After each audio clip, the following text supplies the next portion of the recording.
गोटिए जंगल रे टुनटुनी बोली गोटिए गुंडुची मूषा ता माँ सहित रहुथिला। से भारी दुष्ट थिला। दिने टुनटुनी रहुथिबा गछरे गोटिए मांकड़ आसी सोईथिला। ताकू देखी टुनटुनी ता माँ को कहिला, माँ, ए माँ। ओह, कौन हैला जी? काहे की चिल्लाउछु?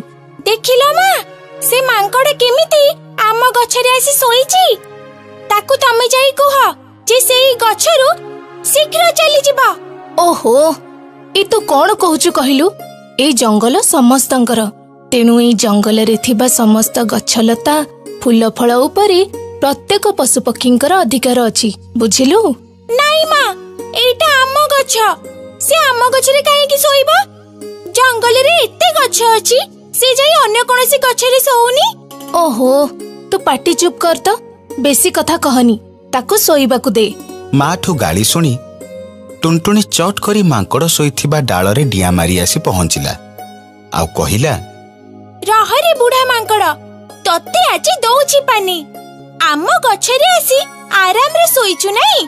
तते आज जदि मु मजा न चखैछि ताइले मो ना बे टुणटुणी नुह। एतिकी कही टुनटुनी सेई मांकड़र लांगुड़कू पाखरे थिबा गोटिए डालरे बांधी देला ओ सेठू चुपचाप चलीगला।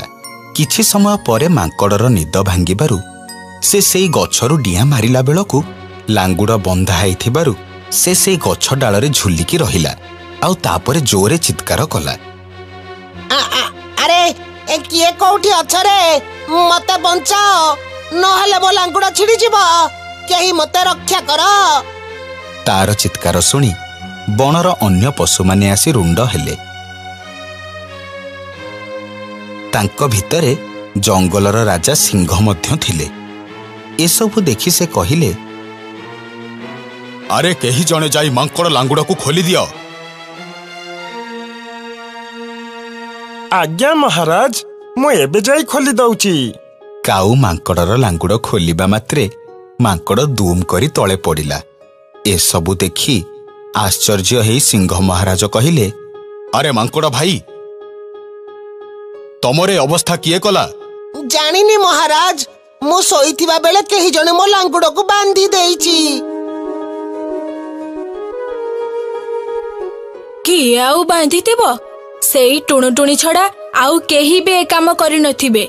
दिन को दिन से टुनटुणीर दुष्टामी बढ़िबारे लागिछि। ताको उचित दंड मिलिबा दरकार। राजांको ठारू एभली कथा सुनी टुनटुणी माँ गछ उपरु थाई कहिला, महाराज, ताको क्षमा करि दियंतु महाराज। छोटो पिलाटा सिए अजाणतरे कौन गोटे भूल करि पकेइची। आपण ताको क्षमा करि दियंतु। ना, दिन को दिन तार दुष्टामी बढ़िबारे लागिछि। जंगलर प्रत्येक प्राणी को से सबु बेले हैरान करुछि। तेणु ताको उचित शास्ति मिलिबा निहाती जरूरी। नाई महाराज, आपण ताको ई थरक क्षमा करि दियंतु। मु आपण को कथा दउची, से आजि ठारू आउ केबे भी काहाको हैरान हरकत करिबो नाही। ठीक अछि, मु तो कथारे विश्वास करी ताको एथरक पाई छाड़ी दउछि। हेले या परे जदि से किछि दुष्टामी करे तेबे मु ताको ए जंगल रु बाहर करि देबी। किछि दिन परे टुनटुणीर माँ जंगल बाहर को खाद्य संग्रह करबा पई बाहरिला। ओ से टुनटुणी को डाकी कहिला, देख टुणटुणी, मु किछि दिन पई जंगल बाहर को खाद्य संग्रह करबाकू जाउची।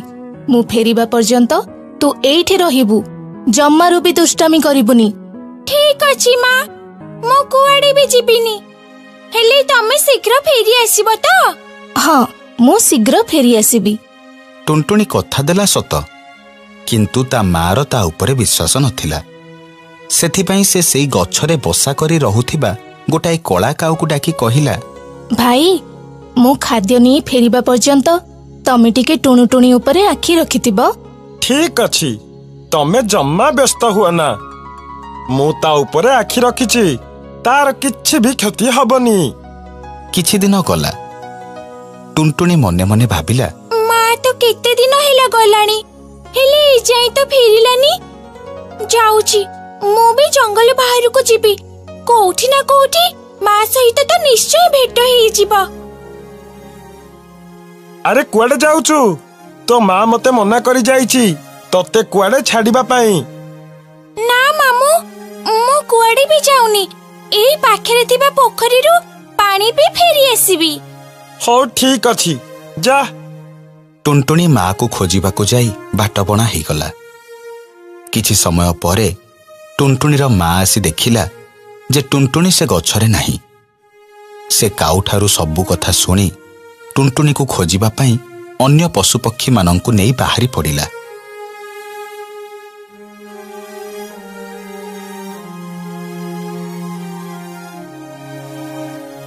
सबुआडे खोजिला परे टुनटुनी को न पाई ता माँ भारी चिंतित हो पड़िला। सेतिकी बेले काऊ आकाशरे गोटाई चिल उड़ुथिबार देखिला।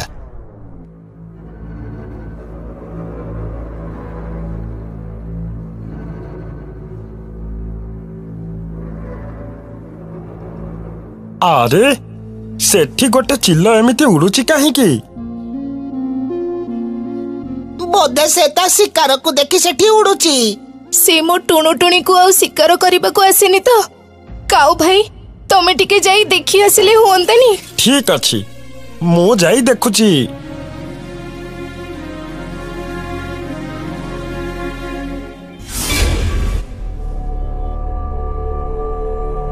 एतिकी कही काऊ उड़ी उड़ी जाई चिल पाखरे पहुंची देखिला जे सेई चिल टुनटुनी को तार दुई गोड़रे टेकी नहीं जाउछि। टुनटुनी काऊ को देखि चित्कार करी कहिला, अरे के कोठी अच्छा, मते बंचा, मते चिल मारी खाई दबा। मां मते बंचा, के कोठी अच्छा, मते बंचा।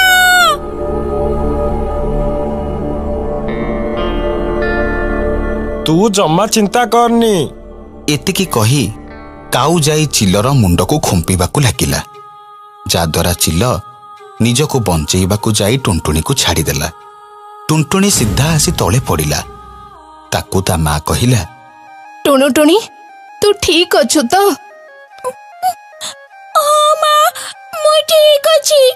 तते मना करी जाइथिली ना कुआडे न जिबा पई, तापरे तू काहेके एठिके आसिलु? मोर भूल हेछि माँ, मु कथा दउछि माँ, मु आउ केबे भी दुष्ट हेबिनी, काहाकू भी हैरान करिबिनी।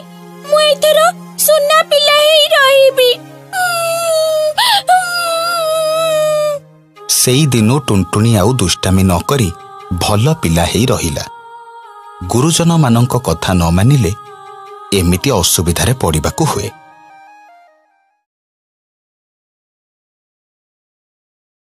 गोटे जंगल रे समु बोली गोटे सिंह रहुथिला। समु से जंगल रे राजा थिला। सेई जंगल रे बालू नामक गोटे चिता बाघ मध्य रहुथिला। सिंह समु ओ भालू दुई जण भल सांग थिले। थरे कथारे कथारे समु सिंह बालू को कहिला, मो पाखरु जंगल थिबा कोनोसी पशु पक्षी माने बंची पारिबेनी। तुमे ठीक कहूच समु, किंतु हाथी सामने रे तुमे मूसा परी छोट लाग। समु एक कथा सुनी बहुत रागी गला। बालू एमिति कथा कहिया पाई तुमर साहस केमिति हैला? मु तो थट्टा करूथुली समु सिंह। मु सिंह नुहे महाराज अटे। मु ए जंगलर राजा, सेथि पाई अन्य पशु मानंक भली तुमे भी मते महाराज डाकिब। किंतु समु सिंह आमे तो दुई जण सांग ना। ना, आजिटु आम मित्रता कटिला। आजिठारु मु तुम सह केबे भी कथा हेबिनी। बालू समु सिंहर कथा सुनी बहुत दुखी हो गला आउ सेठारु चली गला। किछि दिन परे समु सिंहर मंत्री इमली कोकिसियाल जंगलर सबुठु नामी दामी चोर झुमुरु माकड़ को दंड दबा पई समु सिंह पाखकु नेई आसिला। झुमुरु, तोर चोरी करिवा कथा चारिआडे जानंती। तू केवल जंगल रे रहउथुवा पशुपक्षी मानंक घरे नुहे, मो दरबार रे मध्य चोरी करिचु। सेति पाई मु तते पहाड़रु ठेली मारी देबी। आजिठारु 2 मास परे तते पहाड़रु ठेली मारी दिया जिवो। समु सिंह एमिति कहिला मात्रे इमली कोकिसियाल झुमुरु को कैद खाना रे भर्ती करिदेला। जेतेबेले झुमुरुर सांग ରାନୁ ହରିଣ ଏସବୁ ଜାଣିବାକୁ ପାଇଲା ସେ ଝୁମୁରୁକୁ ଦେଖା କରିବା ପାଇଁ କଏଦୀଖାନାରେ ପହଞ୍ଚିଲା। ଝୁମୁରୁ, ଦେଖିଲ ତମେ ଧରା ପଡ଼ିଗଲ। ମୁଁ ତୁମକୁ କହିଥିଲି ନା ଚୋରି କରିବା ଛାଡ଼ି ଦିଅ ବୋଲି। ସେ ସବୁ ଛାଡ଼ ରାନୁ, ଯାହା ହବାର ଥିଲା ହେଇଗଲା। ଏବେ ମତେ ଖାଲି ମୋର ପରିବାର କଥା ଚିନ୍ତା ହଉଛି। ମୁଁ ମରିବା ପୂର୍ବରୁ ସେମାନଙ୍କ ପାଇଁ କିଛି କରିପାରିଥାନ୍ତି କି? ଏସବୁ ଶୁଣି ରାନୁ ଭାବିବାକୁ ଲାଗିଲା। ଆଉ ସମୁ ସିଂହ ପାଖକୁ ଗଲା ଆଉ କହିଲା, ମହାରାଜ, ମୁଁ ଝୁମୁରୁର ସାଙ୍ଗ। ମୁଁ ଆପଣଙ୍କୁ କିଛି କହିବାକୁ ଆସିଛି। କୁହ, ତୁମେ କ'ଣ କହିବା ପାଇଁ ଚାହୁଁଛ? ମହାରାଜ, ମୁଁ ଚାହୁଁଛି ଆପଣ ଝୁମୁରୁ ମାଙ୍କଡକୁ କିଛି ଦିନ ପାଇଁ ତା ପରିବାର ଲୋକଙ୍କ ପାଖକୁ ଛାଡ଼ି ଦିଅନ୍ତୁ, ଯେମିତି ସେ ମରିବା ପୂର୍ବରୁ ନିଜ ପରିବାର ପାଇଁ କିଛି ବନ୍ଦୋବସ୍ତ କରିପାରିବ। ଝୁମୁରୁ ଗୋଟେ ଦୁଷ୍ଟ ଚୋର, ସେଥିପାଇଁ ତା ପାଇଁ ମୋ ମନରେ କିଛି ଆସକ୍ତି ନାହିଁ। କିନ୍ତୁ ମହାରାଜ, ଆପଣ ଥରେ ତା ପରିବାର କଥା ଭାବନ୍ତୁ। ଝୁମୁରୁ ଯାହା ବି କରିଛି ସେଥିରେ ତା ପରିବାର ଲୋକଙ୍କର କ'ଣ ଭୁଲ ରହିଲା?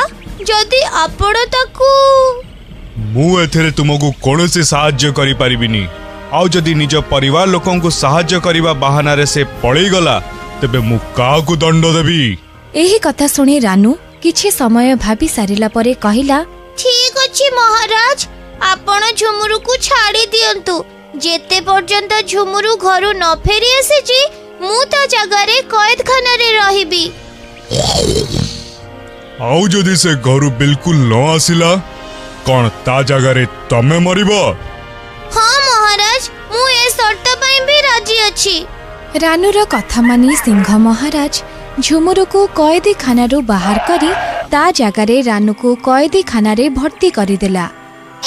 ରାନୁ, ତୁମେ ଚିନ୍ତା କରନି, ମୁଁ ଶୀଘ୍ର ହିଁ ଘରୁ ଆସିଯିବି। ଏହା କହି ଝୁମୁରୁ ସେଠାରୁ ଚାଲିଗଲା। ଆଉ ରାନୁ ଝୁମୁରୁ ଜାଗାରେ କଏଦୀଖାନାରେ ରହିବାକୁ ଲାଗିଲା। ବହୁତ ଦିନ ହେଇଗଲା, ଝୁମୁରୁ ଆଉ ଘରୁ ଆସିଲାନି। ଥରେ ସମୁ ସିଂହ ରାନୁ ପାଖକୁ ଗଲା ଆଉ କହିଲା, ରାନୁ, ଦେଖିଲ, ମୁଁ କହିଥିଲି ନା ଝୁମୁରୁ ଆସିବନି। ଯଦି କାଲି ସକାଳ ଯାଏ ଝୁମୁରୁ ନ ଆସିଲା, ତେବେ ସର୍ତ୍ତ ଅନୁସାରେ କାଲି ସନ୍ଧ୍ୟାରେ ମୁଁ ତୁମକୁ ପାହାଡ଼ରୁ ଧକ୍କା ଦେଇ ମାରିଦେବି। ତା ପରଦିନ ମଧ୍ୟ ଝୁମୁରୁ ମାଙ୍କଡ଼ ଆସିଲାନି। ସିଂହ ଆଉ ତା ମନ୍ତ୍ରୀ କୋକିଶିଆଳ ରାନୁକୁ ନେଇ ପାହାଡ଼ ଉପରକୁ ଗଲେ। ରାନୁ, ତମ ସାଙ୍ଗ ତମକୁ ଧୋକା ଦେଇ ଚାଲିଗଲା। ଆଉ ଏବେ ତୁମେ ମରିବା ପାଇଁ ପ୍ରସ୍ତୁତ ହେଇଯାଅ। ଏହି କଥା ଶୁଣି ରାନୁ ନ ଡରି କହିଲା, କିଛି କଥା ନାହିଁ ମହାରାଜ, ମୁଁ ମୋ ସାଙ୍ଗ ପାଇଁ ମରିବାକୁ ବି ପ୍ରସ୍ତୁତ ଅଛି। ସେତେବେଳେ ଦୂରରୁ ଝୁମୁରୁ ଆସୁଥିବାର ଦେଖାଗଲା। ସେ ରାନୁ ପାଖକୁ ଆସି କହିଲା, ତୁମକୁ ଏମିତି କରିବା ଦରକାର ନାହିଁ ସାଙ୍ଗ। ତୁମେ ମୋ ପାଇଁ ଯାହା କରିଛ ସେଥିପାଇଁ ତୁମକୁ ବହୁତ ବହୁତ ଧନ୍ୟବାଦ। ଏବେ ମୁଁ ମୋ ଦଣ୍ଡ ଭୋଗିବାକୁ ପ୍ରସ୍ତୁତ ଅଛି। ଝୁମୁରୁ, ତୁମକୁ ଆସିବା କ'ଣ ଦରକାର ଥିଲା? ମୁଁ ଏଇ ଦଣ୍ଡ ଭୋଗିଥାନ୍ତି।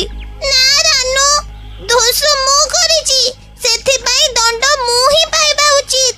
ଝୁମୁରୁ ମାଙ୍କଡ଼ ଆଉ ରାନୁ ହରିଣର ମିତ୍ରତା ଦେଖି ସମୁ ସିଂହ ଭାବିବାକୁ ଲାଗିଲା, ଏମାନେ ଦୁଇ ଜଣ ନିଜ ମିତ୍ରତା ପାଇଁ ଜୀବନ ଦେବା ପାଇଁ ବି ପ୍ରସ୍ତୁତ। ଆଉ ମୁଁ ଗୋଟେ ଛୋଟ କଥାକୁ ନେଇ ମୋ ଭଲ ସାଙ୍ଗ ବାଲୁ ସହ ମିତ୍ରତା ଭାଙ୍ଗିଦେଲି। ଏମିତି ଭାବି ସେ କହିଲା, କାହାରି ମରିବା ଦରକାର ନାହିଁ। ତୁମ ଦୁଇ ଜଣଙ୍କ ମିତ୍ରତା ଦେଖି ମୁଁ ଝୁମୁରୁର ଦୋଷକୁ କ୍ଷମା କରୁଛି। କିନ୍ତୁ ତୁମେ ଗୋଟେ କଥା ମନେ ରଖିବ ଝୁମୁରୁ, ଯଦି ତୁମେ ପୁଣି ଥରେ ଚୋରି କଲ, ତାହେଲେ ମୁଁ ତୁମର ଦୋଷକୁ କ୍ଷମା କରିବିନି।